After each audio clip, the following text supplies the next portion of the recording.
So, ayan mga ka-idol, dahil kanina pa ako nagsabi na ubusin na niya yung kinakain niya para makatulog na siya kasi gagagaling lang niya sa work. Ubus na yung kape niya mga idol, pero hindi pa niya kinakain yung brownies niya ng maayos.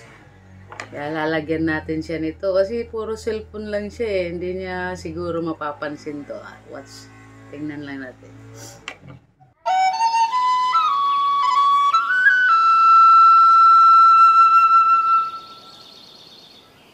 Hmm?